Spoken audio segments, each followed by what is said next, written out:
gentlemen, boys and girls, Buckeye fans of all ages, the Ohio podcast proudly brings you the Buckeye Lounge. I'm your host, the Schrock Star, Shaun Schrock. With me, as always, the Wolverine Slayer, the Windy City Slayer, Miss TG. And tonight we have a very special guest, former OSU great and NFL great, Mr. EJ Underwood. EJ, thank you for coming Hey, on. hey, thank you guys, Shaun and TG. I really appreciate this opportunity, man. How you guys doing today? Hey, it's Good. great to be a Buckeye, isn't it? Always is. Absolutely. Absolutely. And one thing I love since I went to Ohio State, anytime I see any type of Ohio State fan, I always start off by saying this: OH. I oh, I I Yes, sir. Yes, sir. That's a I was walking downtown New York City and I had my hat on and I Yeah. had people yelling OH to me in the middle of New York City, man. I was just like, this is so cool. No, for sure. I live in Northern Virginia, like 20 minutes outside of DC. So, over here you barely see Buckeye fans, but when you do, I always saying, "Oh, wait," and they're turning around like, "I So, love it, man. Love it, love it, love it. Yeah, you have to. If anybody has been trying to wait for the show, you have to appear on a new link because the original had some problems, so a new one has popped up on the page. So you guys have to come to the new one that's live. Hey guys, also Brad was supposed to join us tonight, Kinetic Senior. He couldn't. He had to cancel, had a business emergency, so thoughts out to him. Hopefully everything's all right with him. By Yeah, the way, hopefully. we are sponsored by mybookie.com. So if you get a chance, go to mybookie.com. If you don't have an account, put in the promo code Ohio. And it gives you a $500 bet insurance. So if you make a bunch of bad bets, if I can speak right, yeah, it's covered up to $500. Yep. So honestly, I would say this because you and Shaun were talking by the time I got back. And how about you tell everybody about what you guys were talking about? Oh, I was just talking about how like great this team is this year, especially after winning the national championship. Um, Especially when you get another quarterback, right? You lose Will Howard, who played great for us last year. And then when we lost to Michigan, like everybody be real now, the talks was trying to get Ryan Day out of it, and I'm so glad that he stuck to his guns and just kept everything because you have to have that belief in your coach first. If you don't believe in your coach, the players they're not going to play hard for him. And clearly, those guys felt a certain type of way after letting that game go last year, and it showed by when Tennessee came into the shoe for the beginning of the playoffs that we wasn't playing around. So I just love what I see so far.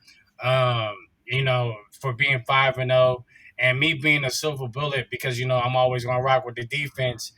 These guys only gave up 24 points out of 5 games and zipping, saying Grambling with a total shutout.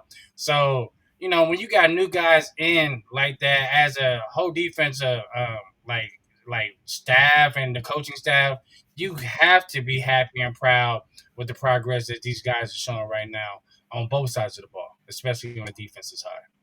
Oh, absolutely. The one thing we said about this defense is, this defense looks like it's better than last year's. And last year's defense was one of the Yes. all-time great defenses. And like for you to surpass Yes. it really tells you just how good it's been. And you're like, it could continue throughout the season. You Yes. also had talked about when by the time I got back that about the transfer portal. Actually, you Yes. can explain how you feel about the transfer portal and NIL. Well, you know what? It's a love-hate relationship for me because, I love it that these guys right now in this era have the opportunity to make money off their NIL. I think that's just totally awesome. But being back in the old days in the '02, I call them the glory days. I feel like a lot of my guys and some of my former teammates, we like, man, we wish we was getting paid and stuff like that. But the transfer portal is just like NFL free agency.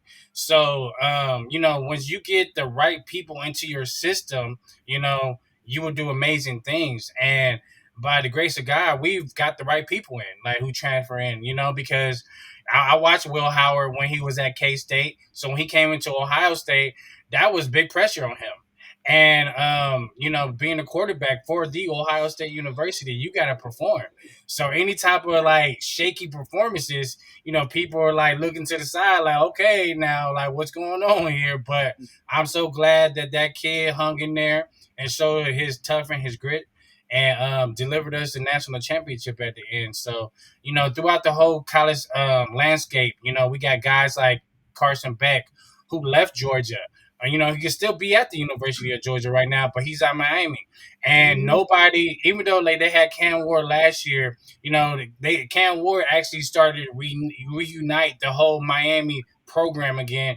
And not right now when I'm seeing with Carson Beck, he's just taking the baton and still doing his thing. So you love to see those type of stories, like that. And it's good for college football because you got to have the blue blood programs like Miami. You see Florida State's doing good. Florida right now, that's a whole different story. So not going to talk about them because they're in the SEC, and I don't really like teams like that in the SEC because I'm a Big Ten guy all the way. So anytime I see an SEC team struggling, I'm always happy and cheering on the side. But just with the transfer portal, though, if you get the right people in, it could definitely change your program for the better. Do you think we can finally say? I mean, because it seems like every year people are saying this: Miami's back, Miami's back, Miami's back, and they always seem to fall. But like you said, we were talking a little bit, man. They do look pretty dang tough right now. I mean, they do look like they're balling. The Yeah. defensive line is nasty. Yes. Carson Beck is playing at a great clip right now. I mean, last year he had trouble throwing the long ball and was getting intercepted, but we'll see how that goes, coming on. But do you think this is the year for him? Um, I think what the transfer portal has done, it has took pressures away from like incoming true freshmen, right? Now you could go get a guy who's been seasoned maybe 2 or 3 years. That's different from bringing a guy brand new into a program and him seeing the bright lights and not understanding how to live up to that right away. So when you get those veteran guys to come in, because Miami had a couple guys from the transfer portal that came in, and you could just tell because they play like a veteran team. I watched them a couple times this year. They limit their mistakes. Carson Beck's been doing a phenomenal job of not turning over the football. So yeah, I think Miami. I expect them to make the college playoffs this year for sure. I think last year they got a raw deal. They took that tough loss. I don't want to say it was against Georgia Tech. It was against Georgia Tech. And yeah, I feel like still like they could have made some noise if they would have gotten into college playoffs last year. But I most certainly, definitely think they should make it this year without a doubt. Yeah, they suffered two bad losses, I believe. It was Georgia Tech and Syracuse at the end of the year. Syracuse, yeah, Syracuse, a real bad one. Now, Yeah. EJ, we want to ask you because some of these younger fans that are on the channel might not be familiar with your work. So please give everybody a little brief history lesson on when you were at Ohio State and how you became a Buckeye.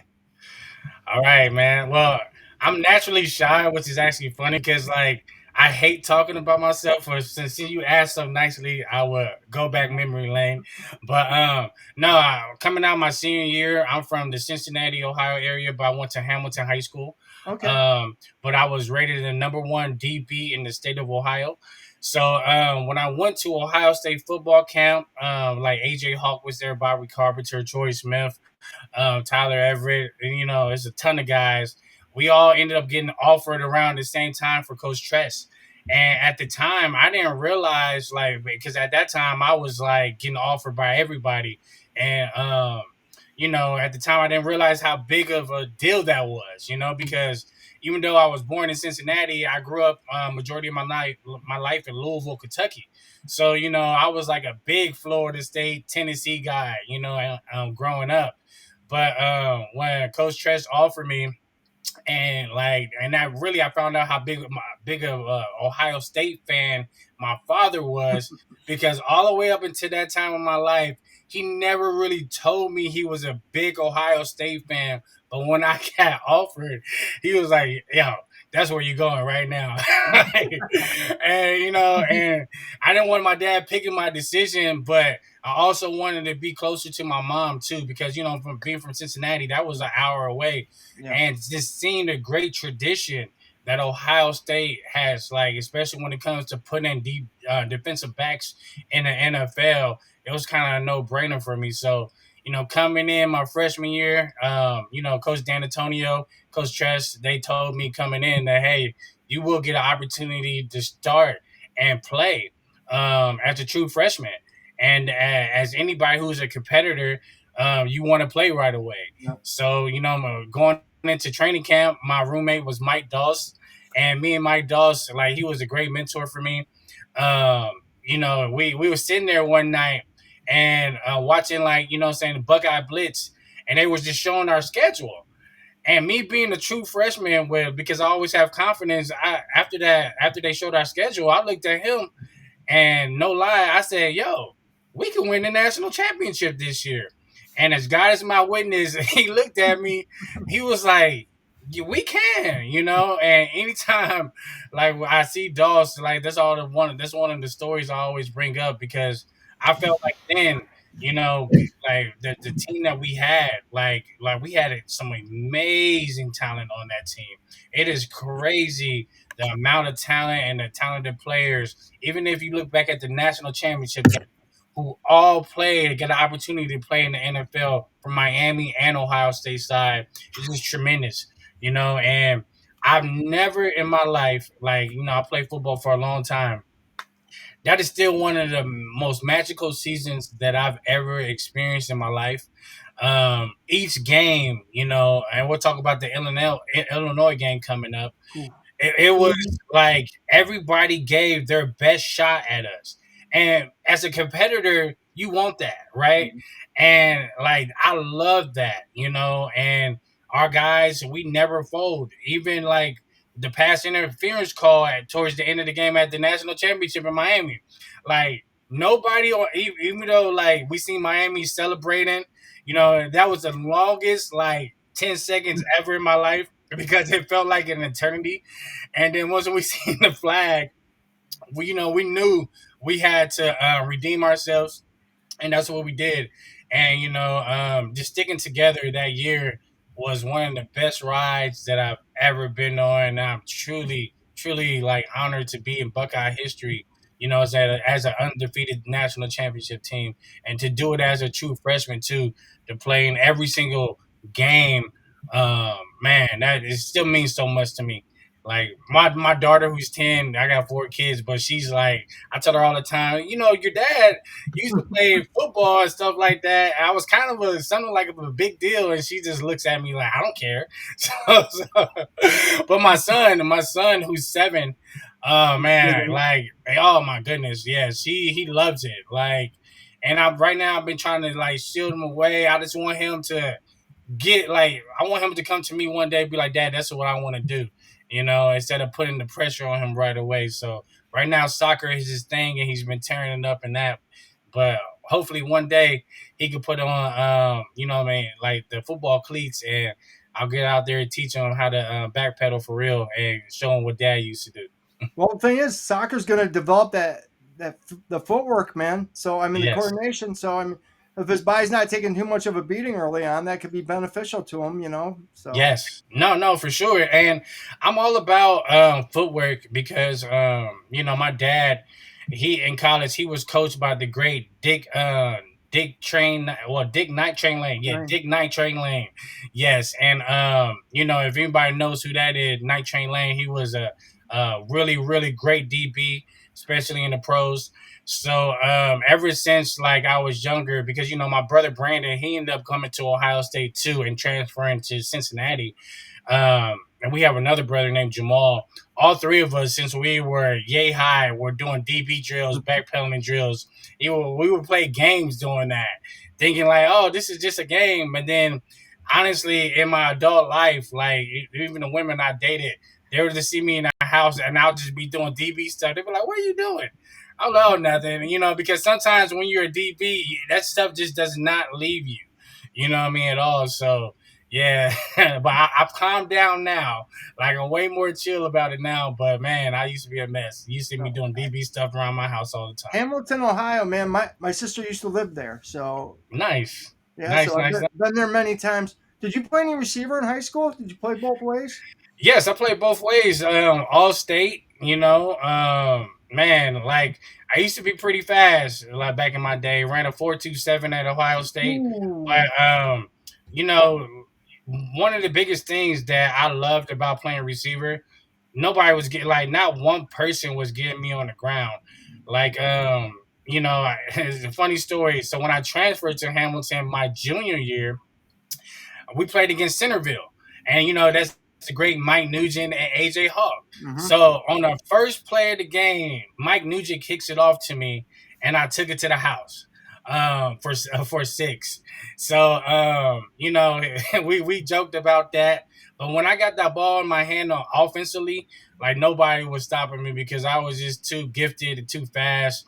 Um, as a receiver, and sometimes I think back, I was like, man, if I didn't play DB, I know I could have played receiver at a very high level. And but I like hitting people and getting interceptions more. So Did they have that's you why. return any kicks in college at all? Did they have? Man, so I did not get the opportunity to do that. I think my freshman year, what it was for me, because you change in levels. Mm-hmm. So I just cared about like just playing defense. You know what I mean? I was like, all that other stuff will come, but I never had the opportunity to. But if I would have, I know I would have did spectacular things with that because anytime I had the ball as a returner, on any type of level, like in the pros, I did that. So I did my thing with it. So yeah, that's one thing I do kind of regret that I never got to showcase my returning skills inside the shoe because that would have been crazy scoring in there. And I just know I'm one of those charismatic people, so I would have been doing some type of celebration. Um, our co-host Eric adds DOS or Downs. Which one would you say to that? Ooh. Ooh, man, oh man, that's well, that's hard because like the one thing we all have in common, we all rock that deuce. So like it's hard to go against that deuce life. And both their names starts with the letter D anyway, so it's a toss up, but I just think that for real, watching like Dawson being there firsthand, seeing his leadership, it was second to none. You know what I mean? He was one of those guys that you wanted to play for it, right? Mm-hmm. And Hmm. seeing watching Caleb play too, man, that's a treat as well. And watch him come from Alabama, and he already knows the how serious Ohio State football is because that's how Alabama football is. So just watching him Hmm. too, man, has been a pleasure. He's a quarterback on the defense, and he has a lot to do with us not giving up. I mean, only giving up 24 points in 5 games. So but Doss was just 3-time All American. You feel me? Mm-hmm. So Yeah. I'm gonna have to roll with my dog Doss, and that's Yeah, just close though. yeah, it's super funny. Like how you describe DOS is how everybody says about Caleb Downs. And like the reason why Caleb Downs, like he knew about Ohio State is because he always wanted to be here. But he Yeah, decided to go to Bama for the sole reason of learning under Nick Saban. Which what can you blame the man for wanting to learn from one of the greatest DB coaches of all time? And think about it, this man coached defensive backs here at Ohio yeah. State. Whether people know that or not. So like, of course he wants to go learn from him. But when he retired, he said his opportunity to go to Ohio State was now, and he's so beloved since. And you know what I love about Caleb, and this is what I love about this era with like college football, even pro football too. These guys have podcasts, right? So Mm-hmm. Hmm. now you get to hear their voices and what they see and their opinions about it. Man, I swear, like we're talking to some of my former guys. We kind of like wish we could have done that because a lot of people don't know what you look like outside of your helmet. So Mm-hmm. that's why it was so crazy when I went to the Ohio State University. Every time I like to say it, and be walking around on campus and people like recognize you, be like, "What?" Like we don't even have Instagram like that right now. And my freshman year, that's when they first introduced Facebook. So like for people to know who you are, like that was crazy. So shout out to Caleb Downs and his brother, for their podcast as well. I It's like good. to see that. Good podcast. Well, our Yeah. producer, Mr. Buck Vader, Oh, by Yes. the way, it's Buck Vader's mom's birthday tonight, so happy Happy, birthday. Happy happy birthday to your birthday. mom, Vader. Hey, happy birthday to you, moms. What was it like to play for Coach Tressel? Um, man, let's start with the how he builds up men first before I get into that because I really didn't know what to expect, to be all the way honest. I went to sophomore Ohio State camp when I was a sophomore in high school and like got the DB award. Coach John Tenuta was there, and Coach Cooper was still the head coach. So I think when he got released, that kind of like pushed me away towards Ohio State because I got the chance to meet him and Coach Tenuta. He was putting a lot of a lot of DBs into the NFL.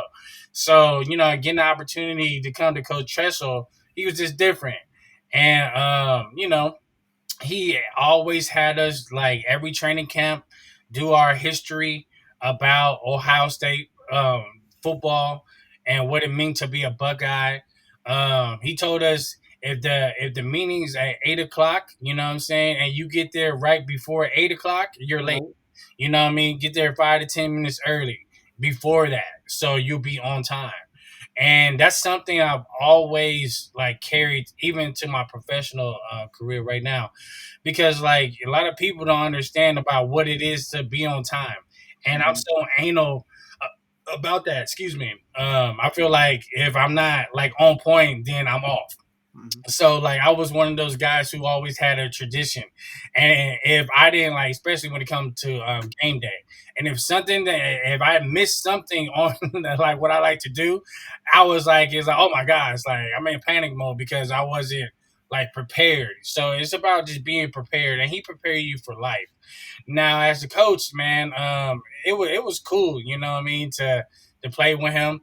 Now I tell this to people all the time. You guys have what you guys watched on Saturday, like during the games, was not how it was during practice. Because our offense during that week of practice, man, we will be running some plays and we be like, oh my goodness, we are about to smoke anybody because we sometimes we have a hard time stopping them.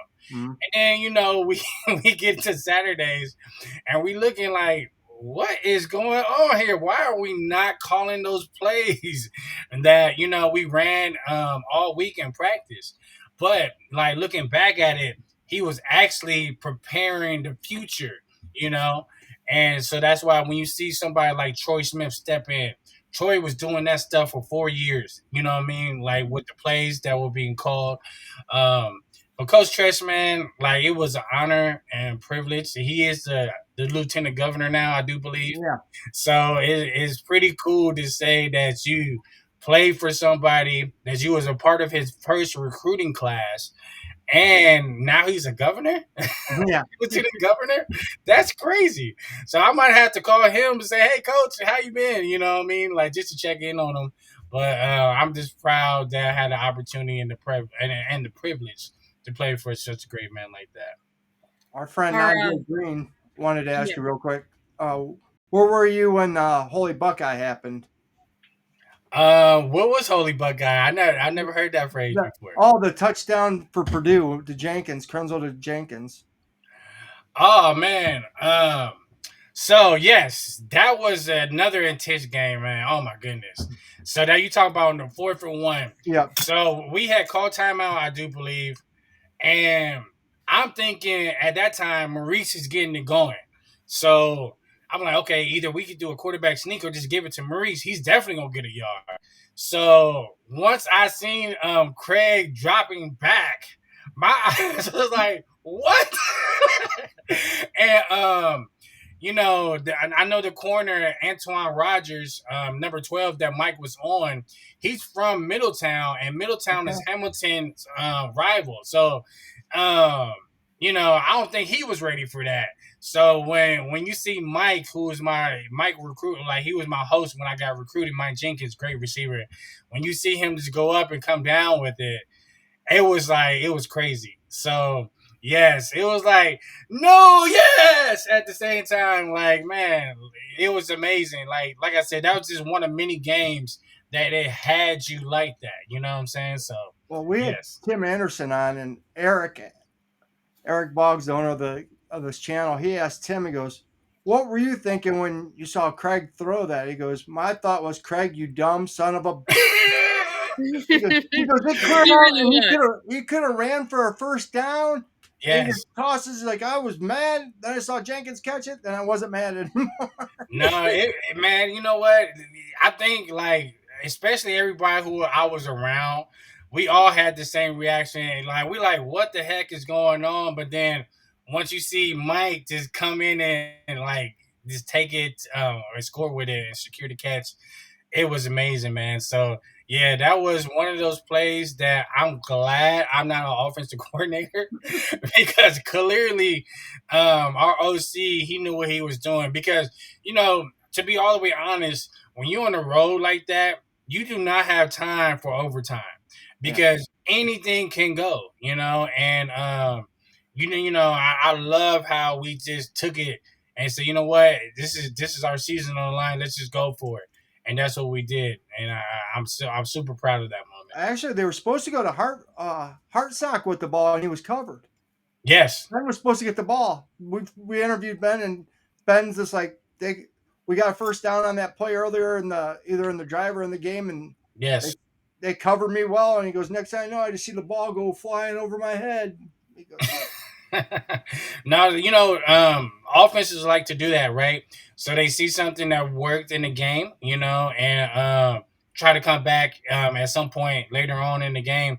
So, Craig, who's being the very smart man that he is, he's seen one-on-one coverage out there.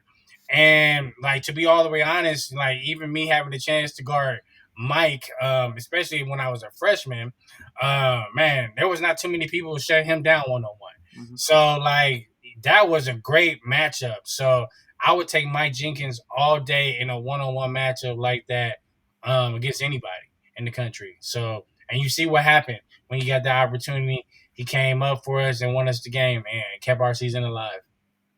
He made big catches all year long. Yes, big catches all year long, man. Great dude. Great dude. Shaun, you want to ask this question?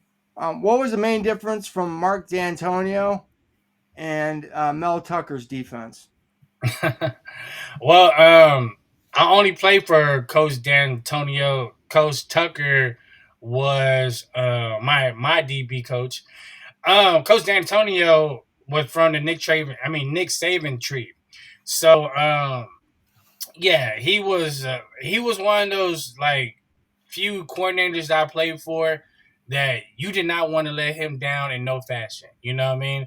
Like he put a fear inside of you, like it was like your dad.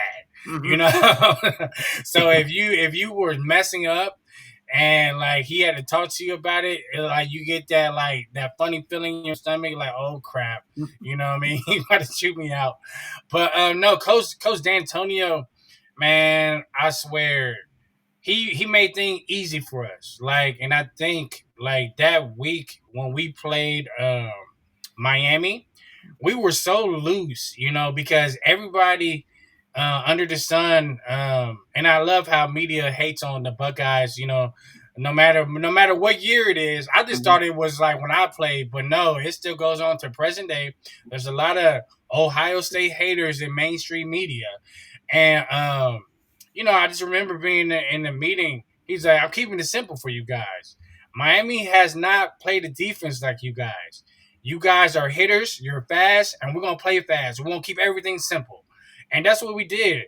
And it showed because when we started hitting Miami in that first quarter, that's when they knew, like, whoa, they never been hit like that before in the last 2 or 3 years. Because at that point, I think they was on the verge to, if they would have beat us, that would have been a 35th win in a row. Would have set a college football record. So just seeing Dawson, Nicky, Matt Wilhelm, and C. Grant, Will Smith, Darius Scott, man, Frazier, man, I could go on and on. Everybody was hitting, and we had to put the tone to Miami, and when we set that tone to them, they knew it was a long night, and when Will Allen like took out McGahee, Ooh. which nobody wants to see nobody go down like that. But like the Miami had got used to it now. Like they were like, okay, like we see where we have to step up our game, and unfortunately, McGahee at the time he was revving up. So who knows what that game would have looked like if he didn't go down. But I'm just glad we won at the end of the night. Yeah, it's funny is like Arkham Angles basically say, hey, you guys were hurting the Miami players. They Yes. never had that happen to them. But also, Andre Green even mentions that the people that hate us, they hate us because they ain't us.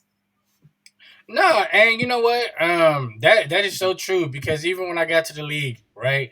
One of my teammates was Sonoris Moss, and we talked about that game. And he was just like, "Man, that was," because he was a redshirt freshman. So I was just telling him about my experience. I had to guard Sean Taylor, the late great Sean Taylor, as a gunner, and trying to hold this man up. I tell people the story all the time.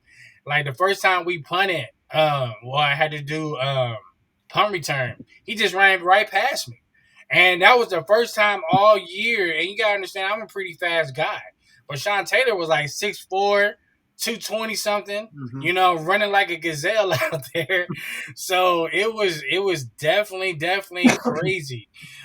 So like, but man, like this Big Ten. That's one of the reasons why I did go to Ohio State because Coach D'Antonio said, when you come and play for me, you're going to be a hitter, and that's what we do here in the Big Ten. And I think going into that national championship game, we just want to remind people that we are the Big Ten, and this is what we bring, and this is how we do it. I remember Tim Anderson telling us the first play of that national championship game that all four defensive linemen were in the backfield, and the Yes, offensive line couldn't believe it. And they put yes, Dorsey on his butt, and because Dorsey hadn't been touched all year long, no one all hit year. those guys like that, and they were just like, oh no, what just happened? No, it's like just thinking about it, and now you bring it back some old memories, which I haven't thought about in a long time. I just remember when we were watching film, right?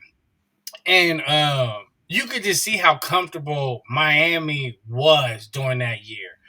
And to some people, that could be terrifying. You're like, oh crap, because they had Kellen Winslow, they had Andre Johnson, they had Roscoe Perez, Willis McGahee, Ken Dorsey. So, like, the list goes on and on with these great players.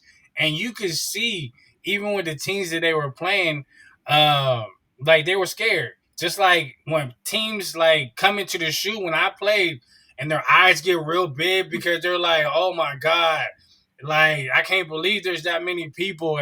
And like, you could be standing 2 feet away from somebody, but you cannot hear what they're saying. So people get intimidated. And I think we had no intimidation like that because, we played in the Big Ten and everybody's hitting, everybody's giving their best shot at you. So I think with every game and every trial we went through that year, it prepared us for the biggest game of all. So, like, the light wasn't too bright. And I just remember coming out before the game. Honestly, I'm just looking up in the stadium. It really felt like a home game because you see all the scarlet and gray in the stadium. And I was like, oh my God, like, how many tickets did Miami get? Because it don't seem like they got that many tickets at all. This is like a home game. So it really didn't feel like an away game or like playing on a neutral site. We really felt the crowd. Um, and like being the underdog too, man, it was just like there's nothing like it. And shout out to Coach D'Antonio and all the coaching staff that week for like preparing us. And there was no panic. You know what I mean? We played free and loose out there and fast. And that's how you win a national championship. And that's why last year's team kind of reminded me of that. It was no really thinking. You know what I'm saying? They were just out there playing. And you see that this year too. Because when you add somebody like Matt Patricia, like as a defensive coordinator coming from the NFL, you get those concepts, and those concepts with that type of coach could change the program just like that. You know what I mean? It's a little things that people don't understand to make you from good to becoming great, and then we're seeing it right now. I mean, me and TG have talked about this before, but last year with Jim Knowles' defense, it was like he was trying to hammer a round peg into a square hole, and those guys were thinking too much. Yes. They a couple of those guys were playing out of position. Like CJ Hicks is a freakish athlete, no problem, no doubt about it.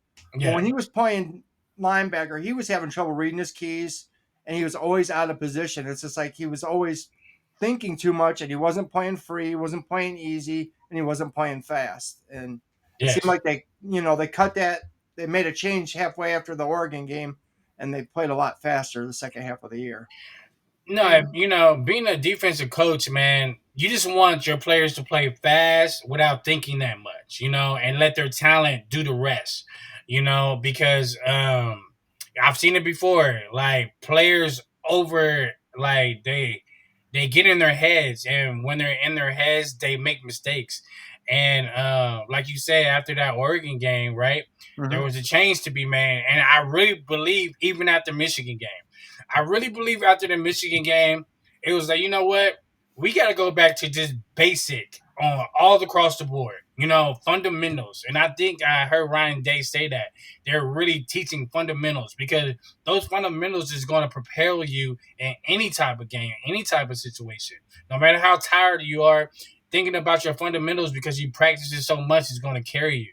And you clearly seen that during the playoffs because that was a difference. That was really a different Ohio State defense, that I seen like from that point on, and just what they're doing with Matt Patricia is speaking is just remarkable because you still have a lot of those guys who were there Mm-hmm. last year, and me being a part of a national championship team, we talked about it earlier. Hey, we could three-peat this thing because honestly, even after we won it, we was like, oh man, we gonna go back to back. Man, we could win three in a row. But sometimes like the ball bounces in the wrong like court, and then that happened like that. But I don't see like us slowing down at all. Like, you got these guys right now, getting that stuff underneath their belts, like guys who weren't playing last year, now they're playing, and once you keep building that confidence and the confidence up, man, it's hard to like keep that dog out out of the backyard like that, because they're gonna get loose. Oh yeah, and when you talk to the Sonny Styles, who went on Caleb Downs and his brother's podcast, talked about it and said that there is a fundamental change between like Jim Knowles' defense and Matt Patricia's defense, where he said it himself. With Jim Knowles' defense, we had to think more and we weren't really able to play to our fullest abilities until like the second half of the season when Ryan Day had stepped in. But with Yeah. Matt Patricia, we could just instantly go like that. Like we ain't got to think too much. We could just play in our positions, play to our strengths, and let us just play fast. Yeah, and I'm pretty sure that Matt went back. I'm just assuming this, but it's something I would do. Like if I'm a defensive coordinator, I need to go see through the whole like past season of what you guys were Mm-hmm. doing, what worked and what wasn't worked. So I'm pretty sure he went back to the playoff game and was like, they're playing real fast. They're not thinking that much. I'm gonna do the same thing and coach them up like that. And you can see that, because you don't want to open like when you overcomplicate something for especially a defensive player. That's when chaos happens, and you don't want chaos. Like especially on the defensive side when you need to stop people. You know what I mean? You want them to be those silver bullets. I mean, be those silver bullets and run to the ball and shut stuff down. And that's what we're seeing now. So yeah, Matt Patricia is doing a fantastic job of keeping everything like very simple, but complex to enough where they're playing very fast, and that's what you want to see out there. Well, PJ Fleck brought it up. He's just like, we didn't know what the heck they were doing in the after the first drive because it seemed like every play they had a different front. He goes, we couldn't get a beat on them. He goes, that's the best defense I've seen in 20 years. You know what? I'm glad you brought that up because I wrote that down in my notes too. What I noticed like a lot more this year than I did last year, and matter of fact, in years prior to that, is you got guys moving around disguising, right? Mm-hmm. I love doing that as a corner because one, I know like teams are going to be watching me like every week and see what my habits are. So I want to switch it up all the times. I'm seeing linebackers move. I'm seeing DBs and move around like corners and safety. That's what you want. You got to keep the quarterback guessing at all times, because once a great quarterback gets the hop on that and gets the read on that, it could be over. I just remember when we played Philip Rivers, like my sophomore year at Ohio State. I still like somebody asked me who's the best quarterback that you went against. I say it all the time with Philip Rivers, because no matter what we tried to do, this man was picking us apart.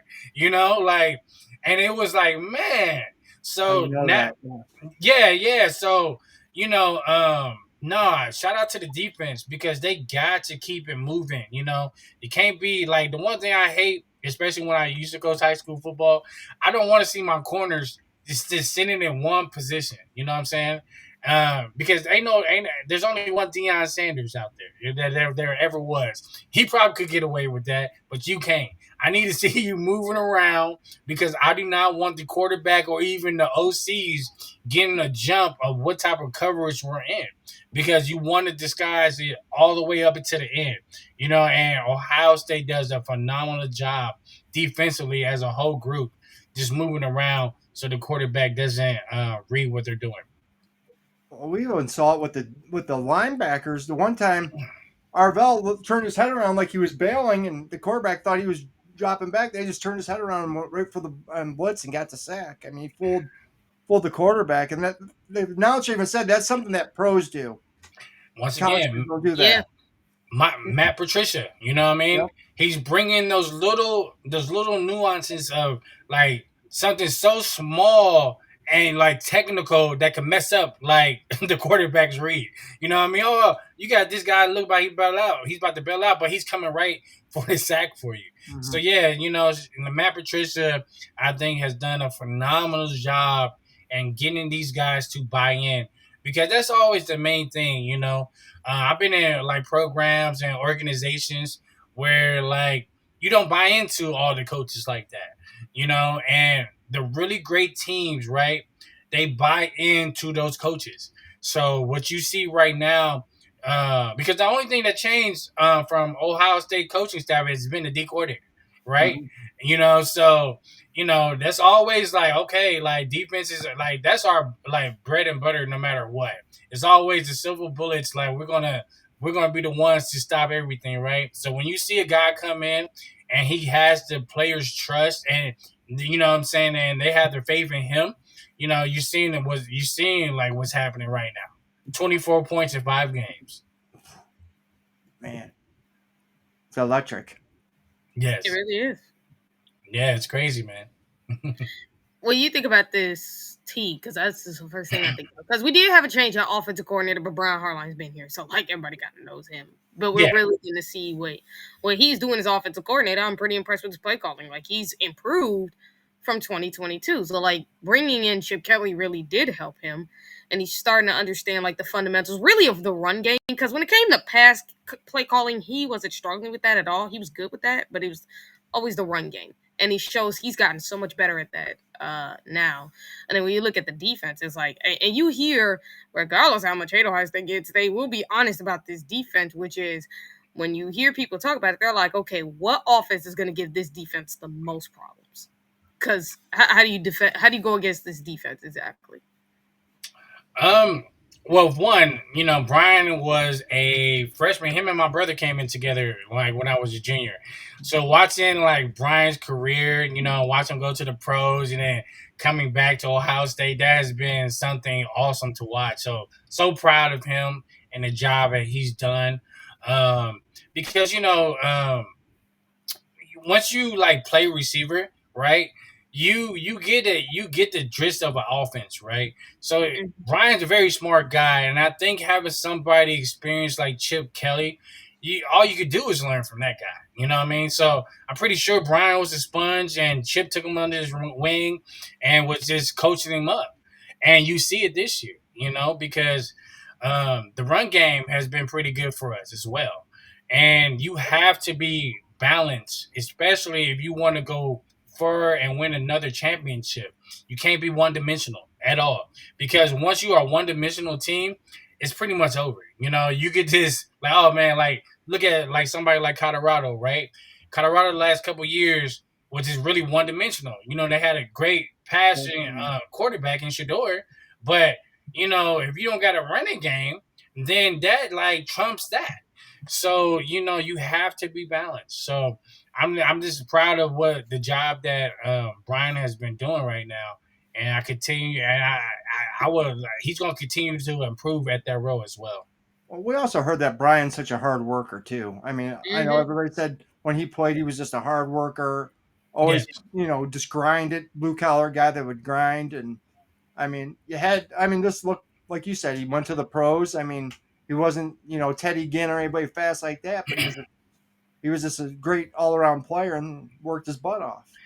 This don't take this the wrong way. You know what I'm saying? Brian's one of my light skinned brothers, we call him, right? Because anytime like I line up against a light skinned brother like that, I'm like, you are not doing nothing on me, buddy. You know what I mean? And that was the case, because that's the type of mentality I had. But he's super tough, and he knows that. So him working hard, you know what I mean, and by playing that position, it's no wonder why his hard work is showing off now. And Brian is a great hard worker. So like when you got people like that, I always bet for those guys. I would never bet for a guy who wasn't a hard worker at all, because they're gonna give you the minimum. Yeah. Brian's gonna give you everything he got and then some. So that's why I've been so impressed. You know what I mean? What's going on with the offense right now, especially having another like a brand new quarterback. So like shout out to B Heartline. I'm proud of this dude, and I'm just continually just being amazed about what our offenses keep doing behind him. I mean, if you look, we're just scratching the surface of what that offense can do, man. It's yes. I mean, it's gonna get so much better by the end of the year. I mean, that's what's kind of scary about it. You know what? I was looking at Julian Sain's numbers from last game. 23 or 27, 326 for 3 TDs, 0 interceptions, and a quarterback rating of 97.4. Pretty soon here, I think we're going to be hearing about him being the Heisman candidate, because for what he has done, right? Like, listen, like you play Texas your first game as a starter. That's a big game, guys.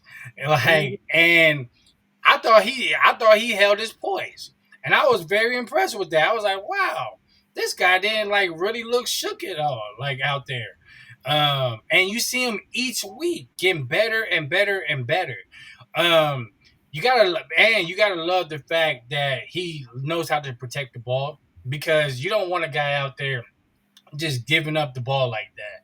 So he was a 5-star recruit for a reason. And I'm starting to see that, and I'm glad Buckeye Nation is seeing that as well. So, he keep like towards the end of the year, he will not be the same player like he was at the beginning of the year.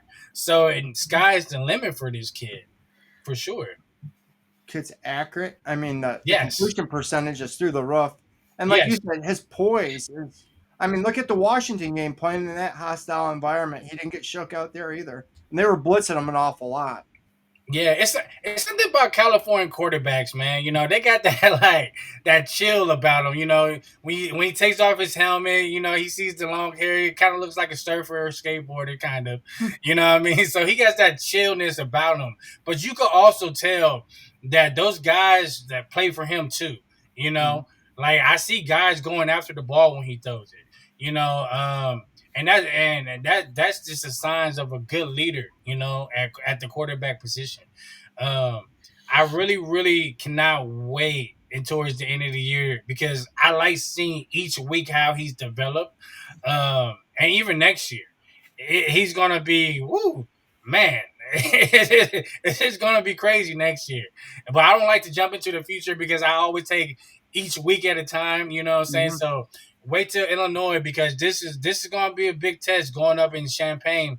Because even when we went up my freshman year, undefeated, we played.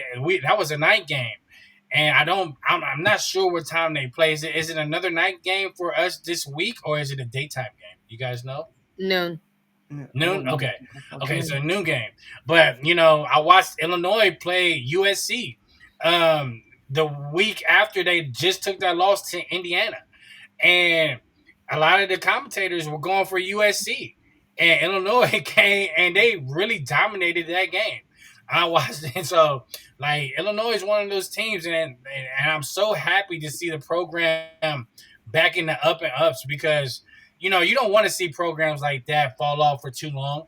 So this is not one of those like cupcake games that we could just like look ahead to the next week. So I hope I know the coaching staff is going to tell them like, hey, we got to go out here and handle business, because they're going to give you their best shot, especially at home. Oh, absolutely. And when you talk about Carolina quarterbacks, the guy that Julius Jennings used to compare most to is CJ Stroud, because CJ's passing was so similar when he came out. And it's like when you look at saying, you're like, you never thought you'd see another CJ, and then here you are looking at another version of him. Look, California quarterbacks, I'm trying to tell you, you know what I mean? Both those guys are extremely accurate. Great poise.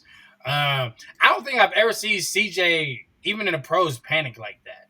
You know No. what I mean? Like, He he's doesn't. so poised. Yeah, he's so poised, and he keeps the same facial expressions, because you want to see that in your quarterback. You don't ever want to see your quarterback with his eyes like, oh man. Then You're in trouble. you're in trouble when you see that. But no, it's like seeing what's saying. I see that too. He hasn't been rattled. He took a couple sacks, but it didn't phase him. So you love to see that in your quarterback. And once again, this boy, he got a great arm. So I love seeing him dropping those dimes out there for sure. How about that shot he took? Remember, TG, we were Yeah. talking about the pass to Max Clare when he stood in the pocket, stared down the linebacker coming free on a blitz, and he just stood in there, delivered it, and took it right on the chin. So that is definitely coaching too, right? Mhm. Because when you break down film and you know the kind of plays that you want to run, the quarterback coach or the OC's like, hey, this might be a play. You're going to have to stand in the pocket and you might get blasted. So he showed you. He stood in the pocket and delivered a dime, to him. And when you see that type of stuff, as like a coach, you're just proud, because when your quarterback is able to do that, it's like, okay, we could do big things with this guy, because nothing is facing him at all. So no, I love seeing that, and he's tough. That's the best part. And I think when you look back at that play, because I did get a chance to look back at it, like Brandon Inniss was supposed to be the initial target with the deep crossing route. But because he had pass rush coming in his face, he saw Max Clare and said, okay, I'm going to get it there. Because he knew he wasn't going to have the time to get it to Brandon Inniss. So he knew he had to get the ball out to Max Clare, which was a second read. So that was actually good about Julian, saying that he was able to dissect that really quickly. I'm not going to lie. And guys, remember the name Luke Fahey, because he's the guy coming in a couple years from California who's built just like Julian and CJ, and the kid can sling it just like them. So I'm telling you. And think about it. This kid is a 4-star. like this kid on 4-star, not a 5-star. It's kind of funny because when you think about it, with CJ Stroud, he was a 3-star when we originally found him. Like, he got bumped up to a 4-star when Ohio State accepted him, because they're like, okay, if Ohio State sees something in this 3-star, we got to see something. And then look at what happened with CJ years later. Julian Shaun is like the one quarterback they didn't screw it up with as a 5-star. And then you got this kid who's a 4-star, and you're like, this kid is so much better than these people give him credit for. Hey, Christopher Wilds, one of the hosts on another show on this channel, he said, EJ, what did it mean being a Buckeye to you? And as you wrapped up your playing career, was there anything special about wrapping it up so close to Columbus and Marion? Kind of a full circle? Oh, man.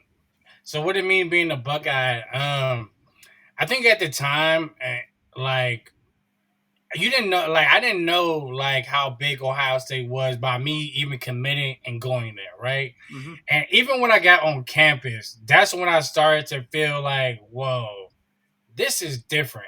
like because there's no playbook or there's no manual to tell you how to handle all that stuff when you're a Buckeye playing for the Bucks in Columbus.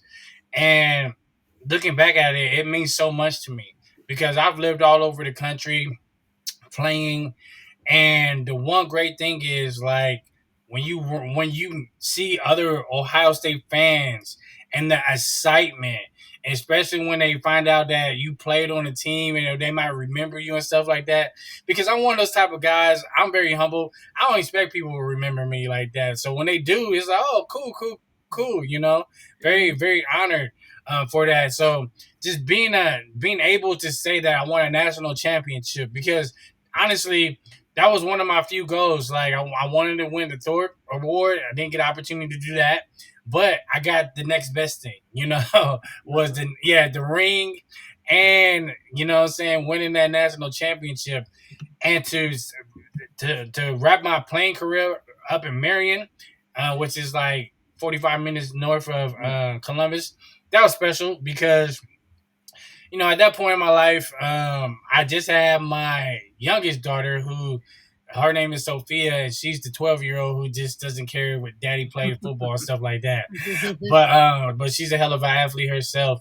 But no, like she was just born, so that was special to me because I always wanted my kids to see me play. And even though she was young, I used to have her with me after the game while I signed autographs and stuff like that. Still got pictures of that. That meant something to me because it's like, man, I know she's not gonna remember this. And if I bring up the picture to her, she'll tell me, "Oh, you're embarrassing me," and stuff like that. But but now, that's why even with my son, it's like, man, like any old videos, like I'm even working on right now. I gotta talk to a couple of my old high school teammates because I do have a highlights out there. I just gotta get my hands on them because I want to show him because he's one of those guys. Even a few videos I showed him myself, he's like watching it a million times, and he's like, "Oh my goodness!" And I tell him too, and I tell all my kids, I was like, "Hey, your daddy when I was your age or younger." I used to watch the national championship games all the time. And I told myself, I want to play on TV. And then I did that. And then I told myself, I'm going to play in the NFL. And then I did that as well. And then, having my baby brother follow those same footsteps and 2 out of the 3 kids make it to the NFL. We tell our moms all the time, like, I won a national championship. My brother won a Super Bowl. That's awesome. I won a few arena league championships.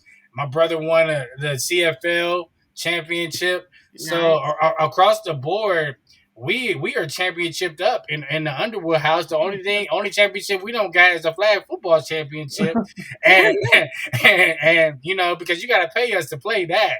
You know what I mean? That's why I tell people all the time, you got to pay us to play flag because we just don't do it like that. But no, it's just something to be proud of. And that's the thing with our kids. Like, we just want them to see what we have done. Don't try to do what we do. Set your own legacy. Do your own journey. So, yeah, wrapping it up, playing for the Marion Blue Racers with the great ownership with LC, Lamont Coleman, who I still keep in touch with. It's a wonderful thing, man. And Marion, y'all showed me some love. So, shout out to everybody in Marion I know. What team did your brother play for in the CFL? Mr. Bucknuts wanted to know. He played for the Toronto team, and he won with Calgary. Oh, okay. Yeah, so he won with Calgary Rough Riders, I think they're saying. And I played for the Edmonton Eskimos for a small period of time. Are you like me? Do you have all your high school games on VHS tapes? You know what? I just talked to one of my old teammates. I think one of my teammates updated it to like the laptop now, so he converted it. Okay. So yeah, back in the day, the funny thing about that, like I remember like my freshman or sophomore year when we were in the Ohio State locker room, like Angelo Chatham's, Santonio Holmes, all these guys. we started talking about each other's highlight tapes. Like, no, man, my highlight tape's better than yours. No, my highlight tape's better than yours. So, it was one of those things, like, we always competed no matter what we do because, like, everybody wanted to be the best. So, no, but Angelo Chatham's highlight tape back then, and it's unfortunate that his career, that people did not really truly get to see him because of his injuries, what took him away from football. But still to this day, he was like the Reggie Bush before Reggie Bush. And some of the stuff that this man was doing, it's like we were watching it and we're just looking and we're watching it just looking like, man, I have never. It seems so easy, like, it really looked like he was like a grown man playing with like little kids because what he was doing and the movements. So it's unfortunate that he didn't have an opportunity to showcase those skills. But man, oh man, Angelo Chatham still has one of the best highlight tapes I've seen in high school football. Well, I want to ask you one question. What was it? What's more historic to play in, the Shoe or Lambeau Field? Oh man, so I would have to say the Shoe every time. So I remember like going up to Green Bay when my brother was playing and just getting the whole feel of that. Lambeau Field is by far one of the best NFL stadiums. By far, that community of people reminds me of like Ohio State. You know, those people, they love their Packers. It's go Pack go over here.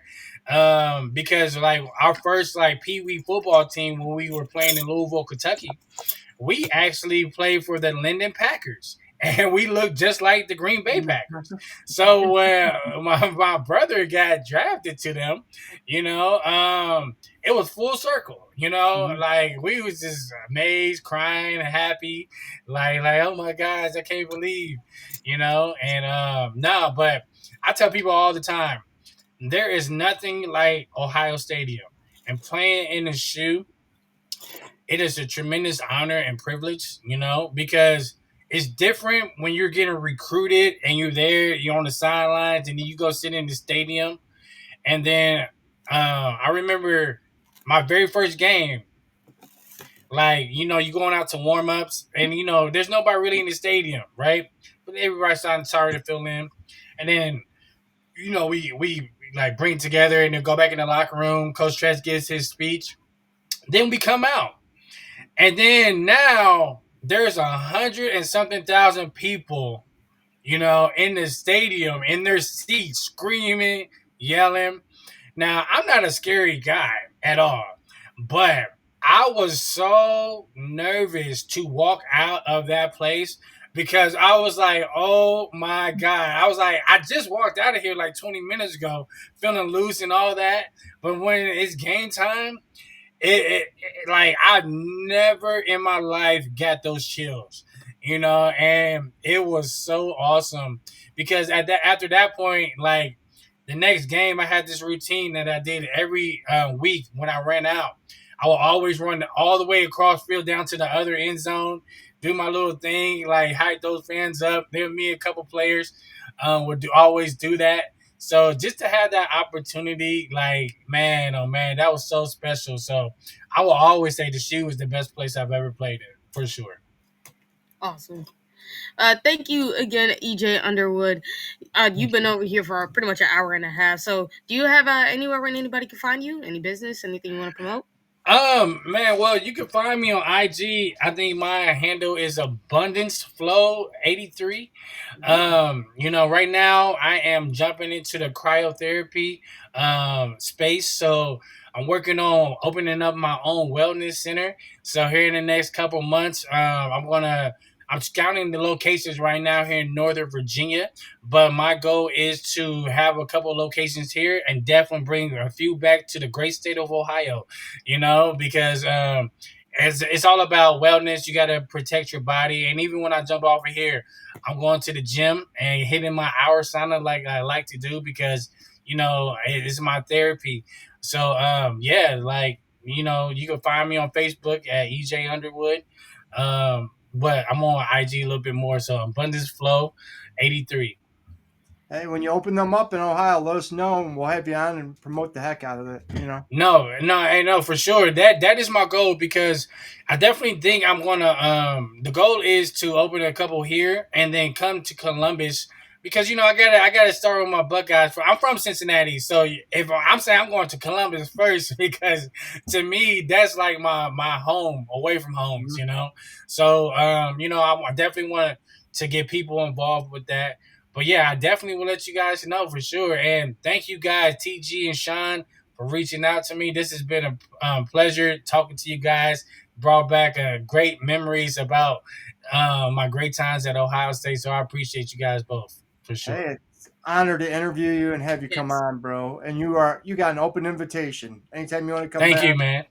And Thank you. TG has a show on Thursdays and Eric has a show on Sunday, a round table. So like I said, we just Yep. everybody go to the Patreon channel because we opened that up. We just launched that. So I mean there's a lot of opportunity to come back, bro. You're Okay. welcome anytime, Yeah. man.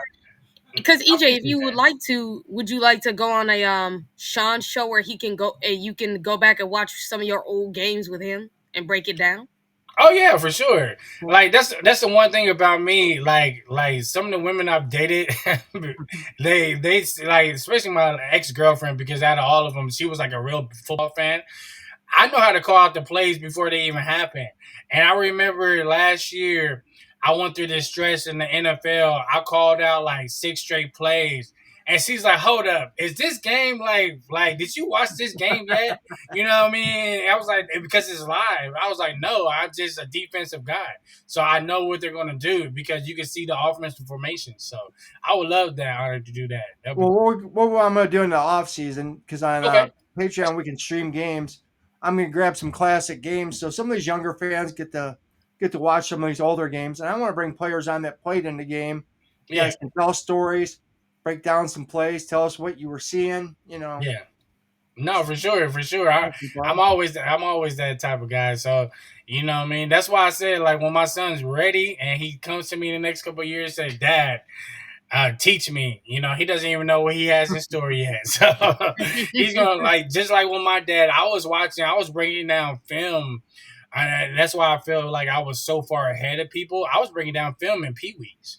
You Mhm. know what I mean? Because my dad played college football, so you Where'd he play know at? he played at Central State, so he went to Xavier Okay. when he got back from the Vietnam War, and then Xavier in Cincinnati. They used once upon a time, they used to have a football team, and my dad was on the very last football team they had. So he transferred to Central State, and that's where now it's crazy because Santonio Holmes is the receiver coach there. And so Wow. I told him like congratulations several months ago when I found out.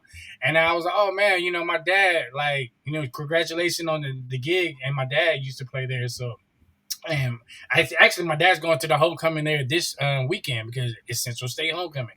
So ever since Pee Wee, me and my brothers, we have been knowing how to break down and watch film about ourselves and what we could break down and get better from. So for sure. That'd be awesome, man. We appreciate you. Nah, I appreciate you guys, man. Everybody in the chat, we appreciate you. We want to say thanks to Buck Vader, our producer and our third partner on the show. All the work he does behind the scenes. We appreciate you, Vader. Again, happy Mhm. birthday to his mom, Andrea. Happy Happy, Nice birthday, Miss lady. happy Andrea. birthday. Happy birthday.